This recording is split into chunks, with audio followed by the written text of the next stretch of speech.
guys, welcome back to my channel. I am Chloe and today I want to talk to you about how social media affects our mental health, and I also want to give you some tips on how to have a more positive experience online, especially in these times of lockdown or easing the lockdown or not even actually knowing where the fuck we stand with the lockdown. I can see that there's a lot of information out there. I just want to talk about social media in general, the effect that it has on our mental health, my mental health. Like I actually decided to do this video based on my own experience really of social media. And so I'm gonna start with the negative effects on your mental health. There are obviously positive ones, you know.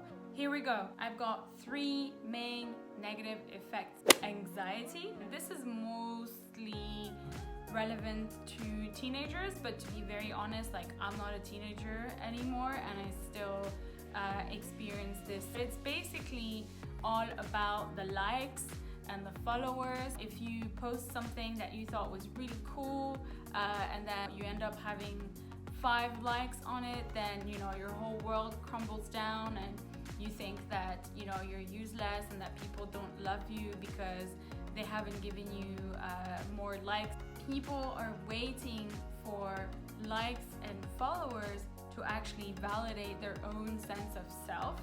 I posted like this really cool quote and then I got like 5 likes and I'm just like, what the fuck? What is this? Why am I doing this? Why do I even bother? It becomes very upsetting. Let's say I meet someone new at a workshop or something and I check their profile and I see that they only have 300 followers and I'm like, who do you think you are? Like, even I am guilty of that. I consider myself someone who is actually highly aware of herself, but even I do that. I know I am not the only one. So yeah, this gives like a lot of anxiety socially, which is kind of weird because it's all virtual. Anyways, the amount of followers that you have is not a reflection of how much you are being loved in the world, okay? The second negative effect is that basically we keep on comparing ourselves to those people that we see on social media. When Instagram started, there was like all these like super luxurious, trendy people, and they're still out there. I started following like all these girls driving Ferraris and living the high freaking life, And there was a point that whenever I'd see these photos, I'd get really upset and feeling like my life wasn't worth living if I wasn't living it the way that they were living it. And it's really stupid, right? But hey, we're not here to discuss whether this makes sense or not. This is just how our brain functions. And there is a famous quote that says, "Comparison is the thief of joy," and it's true. Like, especially when I was going through really hard times, financially or mentally or even physically, and then you'd see these freaking top models living like whatever life, like it's like it's unrealistic even, and we kind of take that this image for face value and we compare ourselves to that, and it doesn't fucking match, and it's very upsetting. We're very often sold the idea that we're just not good enough, and I know that there's a lot of really strong pushback from social media coming from the other side. I'm not saying that all is gray on social media. The lives that you see of people on social media, please remember that this is just a 30-second video on their stories, or a one photo. Yeah, it's just one photo. And one photo can be totally staged. It can be totally organized. The light can be fixed. The position can be fixed. You can take 100 photos and then come up with one good shot.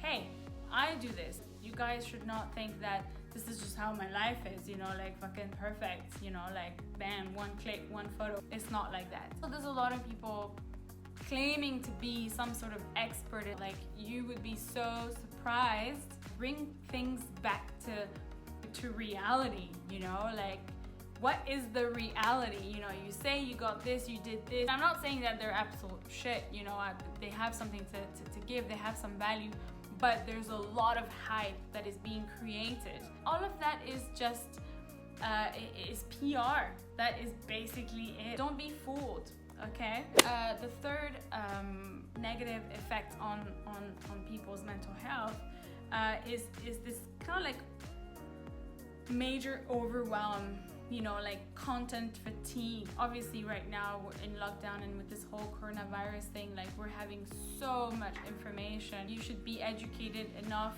and informed enough that you can receive information coming from different sources and kind of like trust yourself to actually determine which one you're going to believe and which one you're not going to believe. I think it's really important that you guys do your own research.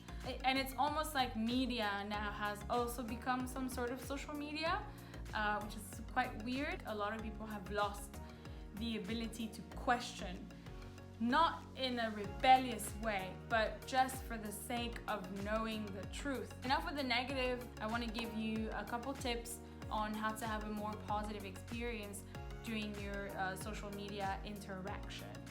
Tip number 1, time tracking. So if you think that you're spending a little bit too much time on your phone on social media, you can actually ask your phone to track the time that you spent on social media. That is a very useful tool. To be very honest, I actually don't use it. Social media is also a work tool for me, where I post about what I do.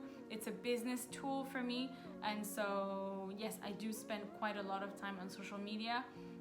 Lately I find myself scrolling absolutely aimlessly at TikTok for a good 30 minutes, and then I just like slap myself out of it and I just go like, what the heck was that? Did I learn anything during this TikTok, you know, rabbit hole that I went to for half an hour? No. The second tip that I want to give you is, you know, look at your feed. Clean your feed. All those people that you followed, all those people that you're friends with on Facebook, all those communities that you follow maybe on Reddit, just really look at your feed. What comes into your feed and what do you want, and especially, you know, how does that make you feel? Personally, I don't want to see you half naked every single day. Like, I'm just like, I don't give a damn. Yeah, I was following this kind of like news profile on Instagram, and I saw a piece of news that was absolutely disgusting. I thought that was so distressing. It literally threw me off for the entire day. Like, I was so upset when I saw this. I was so upset at the world. It's like, it was like, that's it, like, we're fucking doomed, you know, this is how human beings are, and da da da da, and I just could just like feel all those thoughts and feelings in my head, you know, and it was very, very upsetting. I'm not following this account anymore. Be conscious about like, how do these posts make you feel? I still follow some influencers that are driving Ferraris and are living a luxury lifestyle, but I don't follow them you know, just for the Ferrari or the luxury lifestyle. I follow them because they actually are very inspiring, and they actually built some sort of business from the ground up, and they are committed to everybody else having an amazing life. Not just like shoving their Ferraris up your ass, but they're also giving you advice and being genuine and being human beings and not trying to be perfect, and actually disclosing their imperfections. Okay, so I like to follow them.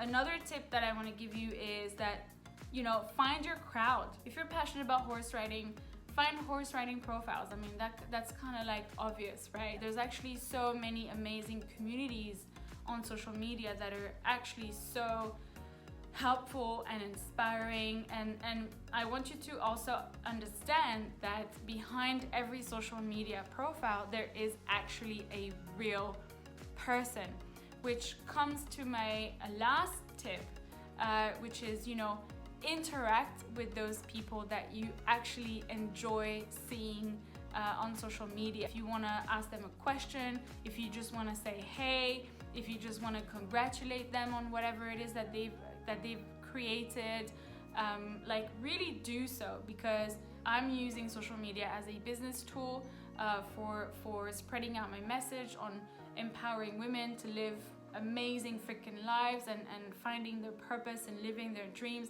And so when people interact with me, like, that feels so good. You know, it's not just like a validation of self, you know, that's my ego is very happy about that, but it's also like, wow, you know what, like, I'm really putting so much effort in spreading this energy, spreading this message, and people are getting it. You know, some people are getting it. You know, this girl texted me and asked me a question, or you know, spoke to me about a problem that she had and that she thought I could help her. Like, that's just so amazing. That's so fulfilling.